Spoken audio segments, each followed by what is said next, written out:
आजमगढ़ जिले के पवई थाना क्षेत्र के सरायपुल गांव में रामाशंकर यादव की निर्मम हत्या के बाद पीड़ित परिवार न्याय की गुहार लगा रहा है। इस घटना को लेकर इंडियन रिफॉर्मर्स ऑर्गेनाइजेशन के राष्ट्रीय अध्यक्ष गगन यादव शनिवार को सरायपुल पहुंचे। उन्होंने परिवार से मुलाकात कर सांत्वना दी और न्याय दिलाने का आश्वासन दिया। सरायपुल गांव निवासी मिठाई विक्रेता रामाशंकर यादव की 4 दिसंबर की रात को बेरहमी से हत्या कर दी गई थी। इस जघन्य हत्या के बाद से परिवार में शोक और आक्रोश है। गगन यादव ने मृतक के परिजनों से मुलाकात कर प्रशासन की कार्रवाई पर सवाल उठाए। उन्होंने पवई थाने के थानाध्यक्ष अनिल सिंह से फोन पर बातचीत की, जिसमें थानाध्यक्ष ने दोषियों की जल्द गिरफ्तारी और निष्पक्ष कार्रवाई का भरोसा दिया। वहीं गगन यादव ने मीडिया से बातचीत में कहा कि हमने प्रशासन से स्पष्ट रूप से कहा है कि दोषियों को जल्द से जल्द गिरफ्तार किया जाए। अगर किसी प्रकार की लापरवाही होती है तो हम इसे कतई भी बर्दाश्त नहीं करेंगे। हमारा संगठन हर समय पीड़ित परिवार के साथ खड़ा है।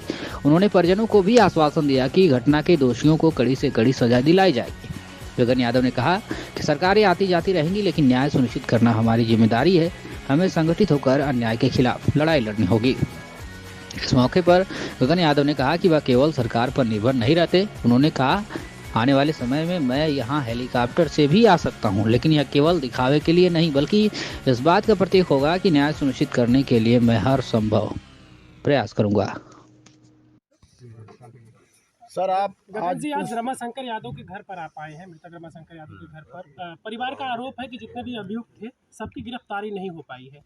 ऐसे में आप क्या मांग करेंगे? हालांकि अभी बातचीत शायद आपसे हुई थी थानाध्यक्ष से। अभी हमारी बातचीत हुई है, पीड़ित परिवार से हम मिले हैं और हमें भरोसा दिलाया गया है कि बहुत जल्द उनकी गिरफ्तारी हो जाएगी। और हमने पीड़ित परिवार को भी कहा है कि अगर प्रशासन आपको सहयोग ना करे या किसी प्रकार की कोई लापरवाही आपको लगती है कि प्रशासन द्वारा करी जा रही है, तो आप हमें तुरंत सूचना दे देना। हम हर तरीके से आपके साथ हैं और आप देखिएगा अभी कार्रवाई होगी और निष्पक्ष कार्रवाई होगी, इनको न्याय मिलेगा। इसके पहले बहुत सारे मामले हुए हैं जिसमें ऑन द स्पॉट कार्रवाई होती है योगी सरकार की तरफ से, लेकिन ऐसे तमाम जमीनी विवाद होते रहते हैं और हत्याएं होती रहती है। खास करके यादवों के साथ ये देखा जा रहा है कि यहाँ पर कोई कार्रवाई नहीं देखने को मिल रही है, जिससे कि परिवार संतुष्ट है। ऐसी बात नहीं है। यहाँ पे योगी जी को लाना, किसी पॉलिटिकल लीडर को लाना, यहाँ पे जो मसला है उसे हम लोग भी तो आपस में सुलझा सकते हैं।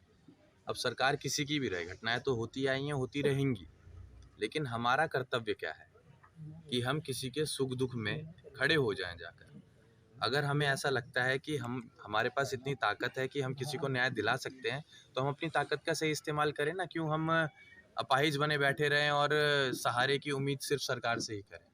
हम लोग इतने सक्षम हैं, हम लड़ सकते हैं, तो हमें आपस में मिलके लड़ना है, संगठित रहना है। बस न्याय तो हम खुद ही दिला देंगे।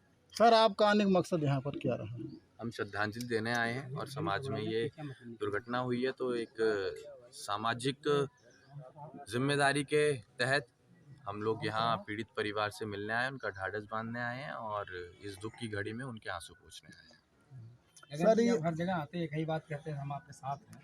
आप जब कोई घटना घटी तब आते हैं, उसके आप पहले एक बात बताइए, पहले कौन आएगा? ये तो आप सोचिए, आप क्या पूछ रहे हैं? मतलब कि आप यहाँ पर आते हैं घटना के बाद ही तो आदमी आएगा ना, घटना से पहले थोड़े ना आएगा। आप आए यहाँ पर, अगर आते कभी लोगों को संगठन तैयार करते, छोटा छोटा लोगों को न्याय दिलाने की बात करते, जैसे विशाल जी आपके साथ घूम रहे हैं, क्या पर्पज उनका है? नहीं, ये बहुत अच्छी बात आपने कही है कि यहाँ आने से पहले ही हमारा ग्राउंड लेवल पे संगठन इतना स्ट्रांग रहे कि कोई भी ऐसी घटना होने से पहले आदमी सतर्क रहे। ठीक है, लेकिन मैं फिर से कहूँगा,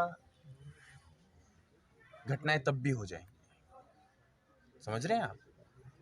क्योंकि ये विवाद जो चलते आ रहे हैं उनका संगठन से कोई मतलब नहीं है। अगर मेरी आपसे दुश्मनी है, आपकी मुझसे दुश्मनी है, तो आप कभी ना कभी तो उसे निकालेंगे ना। जी।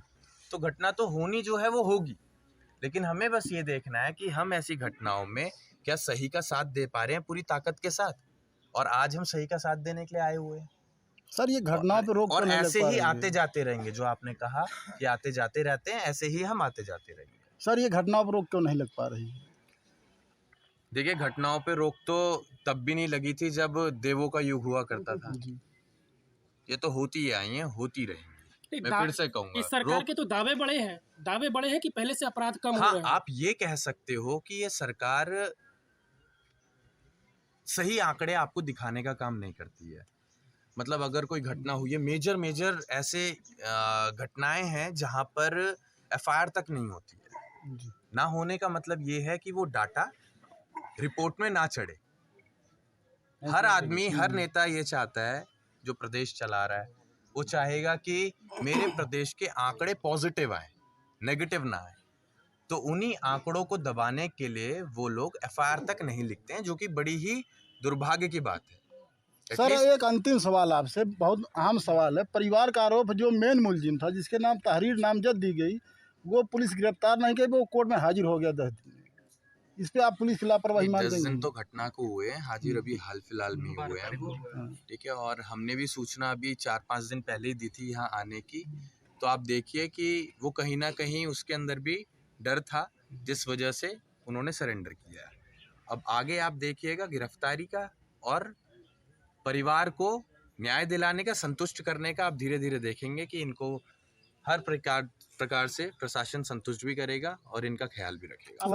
और मैं उनसे पहले आप लोगों को कहना चाहूंगा, आप गांव के लोग हैं, जिम्मेदारी आप लोगों की प्राथमिकता होनी चाहिए कि आपके गांव में ऐसी घटना घटी है तो आप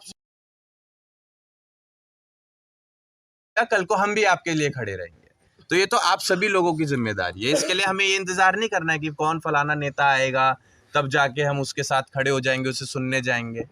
ऐसी घड़ी में तो आप लोगों को एक दूसरे का सहारा बनना पड़ेगा।